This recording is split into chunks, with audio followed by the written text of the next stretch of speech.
जो एक्सपेरिमेंट करना है that is to study zener diode characteristics.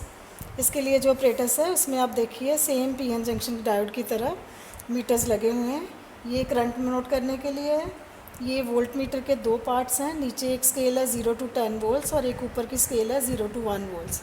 Forward biasing में हमें ये फॉरवर्ड बाइसिंग के लिए 1 वोल्ट वाली स्केल पढ़नी है और इसको ऊपर रखना है। जब रिवर्स बाइस करेक्टरिस्टिक्स करनी है तो 10 वोल्ट्स की स्केल पढ़नी है और फिर इसको नीचे कर देना है। बाकी जो इसमें कनेक्शन लगाने के लिए पॉइंट्स दिए हुए हैं, ये पोटेंशियल डिवाइडिंग अरेंजमेंट है जिससे सप्लाई की वोल्टेज चेंज होती है, तो आप डिफरेंट रीडिंग्स ले सकते हो। और ये दो पॉइंट्स दिए हुए हैं वोल्ट मीटर के, 4 पॉइंट्स, ताकि आपको डबल वाइज ना यूज़ करनी पड़े। ये दोनों पॉजिटिव है वोल्ट मीटर के, ये दोनों नेगेटिव है। ये दो डायोड्स दिए हैं, आप दोनों में से कोई भी यूज़ कर सकते हो। एक की जो जीनर डायोड है वो वोल्टेज है वो 8.2 वोल्ट्स है, दूसरे की 6.8 है, तो आप कोई भी यूज़ कर सकते हैं दोनों में से। तो ये जीनर डायोड के टर्मिनल्स हैं। ये दो टर्मिनल्स मिलीमीटर के हैं। तो सर्किट डायग्राम अगर आप देखो तो इस सर्किट डायग्राम में यू कैन सी जो ये सप्लाई है पॉजिटिव नेगेटिव, वोल्ट मीटर को हमेशा सप्लाई के पैरेलल लगाना है, तो उसका काम ख़त्म हो जाता है। तो फिर आप इसमें क्योंकि वोल्ट मीटर के दो टर्मिनल दिए हैं तो वोल्ट मीटर का पॉजिटिव आप सीरीज़ में 3 चीज़ें आपने लगानी है। आप एक तो सप्लाई, फिर ये मीटर मिलीमीटर और फिर एक जीनर। ये फॉरवर्ड बाइसिंग का सर्किट है जिसमें पी ऊपर आता है। और आपका इसमें ये नहीं सोचना कि मिलीमीटर का नेगेटिव इधर है, आपने सप्लाई को रेफरेंस लेना है। सप्लाई का पॉजिटिव इस जीनर डायोड के पी टर्मिनल वाली साइड पे है, सप्लाई का नेगेटिव जीनर डायोड के एन टर्मिनल की साइड पे है।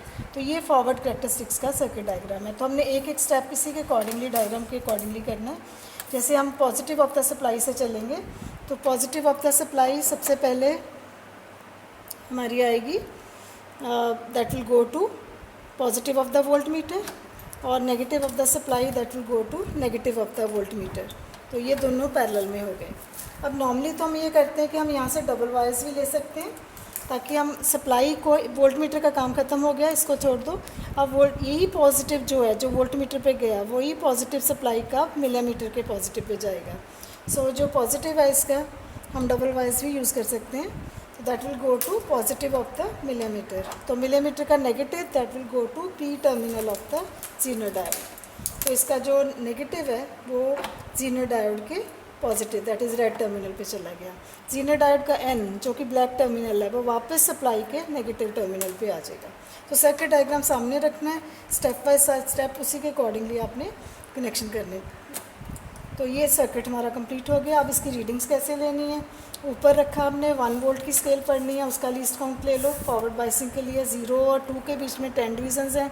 सो 10 divisions they are equal to 2 volts. एक डिवीज़न की वैल्यू 0.2 हो जाएगी, 0.2 वोल्ट्स। मिलीमीटर की स्केल सेम है तो उसमें भी 0 और 2 के बीच में 10 डिवीजन्स हैं, तो एक की वैल्यू 0.2 मिली एम्पियर्स हो गई। तो अब हम इसको स्विच ऑन करते हैं। स्विच ऑन करने के बाद अब स्लोली आपने इसका जो ग्राफ है फॉरवर्ड बाइसिंग का वो सेम पीएन जंक्शन की तरह ही आता है। पहले धीरे धीरे करंट बढ़ेगा और बाद में सडनली करंट जो है वो बढ़ेगा। तो आपने इसको चेंज करते जाना है। तो you can see from here शुरू में ये वोल्टेज बढ़ रही है लेकिन करंट की वैल्यू जो है वो ज़्यादा नहीं बढ़ रही क्योंकि वो नी वोल्टेज अभी क्रॉस नहीं हुई। उसके बाद आप देखोगे स्लोली जो है वो करंट भी बढ़ना शुरू हो जाएगा। जैसे जैसे वोल्टेज बढ़ेगी करंट भी बढ़ेगा। शुरू में कम बढ़ा है, स्टार्टिंग में आप देखो वोल्ट मीटर की रीडिंग बढ़ रही है लेकिन करंट की ऑलमोस्ट 0 रह रही है। लेकिन उसके बाद आप देखोगे जैसे सडन वोल्टेज, नी वोल्टेज के बाद करंट की वैल्यू भी अप्रिशिएबली जो है वो सडनली बढ़ेगी। फिर वोल्टेज कम बढ़ा रहे हैं हम, ये ज़्यादा बढ़ रही है। तो ये फॉरवर्ड बाइसिंग के लिए हो गया।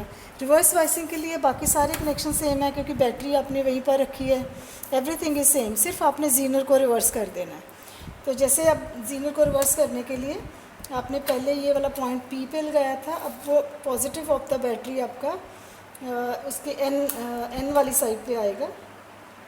तो ये पॉजिटिव ऑफ द बैटरी से हम चल रहे हैं तो वही पॉइंट जो आगे पहले पॉजिटिव वाला जो है वो नेगेटिव पे इसके एन टर्मिनल पे चला जाएगा, और जो जीनर का पी टर्मिनल है वो बैटरी के एन टर्मिनल वाली नेगेटिव टर्मिनल पे आ जाएगा। तो वो रिवर्स बाइसिंग के हो गए। दूसरी चेंज जो आपने करनी है वो इसको रिवर्स वाले स्विच को रिवर्स में चेंज कर लेना। उसकी स्केल जो फिर पढ़नी है वो नीचे वाली पढ़नी है 0 to 10 वाली। तो लीस्ट काउंट अभी भी उसका सिमिलर है, 0 और 2 के बीच में 10 डिवीजन्स हैं।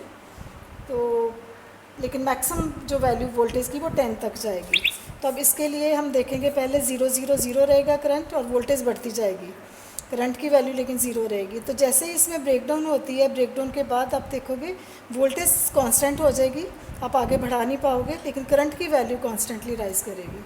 तो ये देखिए हम इसमें वोल्टेज चेंज करते जा रहे हैं, तो लेकिन करंट की कोई वैल्यू नहीं, आई एम सॉरी, इसको स्विच ऑन नहीं किया, ये हम इसको वोल्टेज चेंज करते जा रहे हैं और अब देखिए करंट की कोई रीडिंग नहीं आ रही। सो ये 0 0 0 वैल्यूज़ आती जाएंगी, वोल्टेज की वैल्यू लेकिन आगे तक आती जाएगी till the breakdown takes place. तो जैसे ही इसमें ये ब्रेकडाउन होगी, तो जैसे मैंने 8.2 वोल्ट्स वाला डायोड यूज़ किया, तो तकरीबन 8 वोल्ट्स के आसपास इसमें ब्रेकडाउन होगी।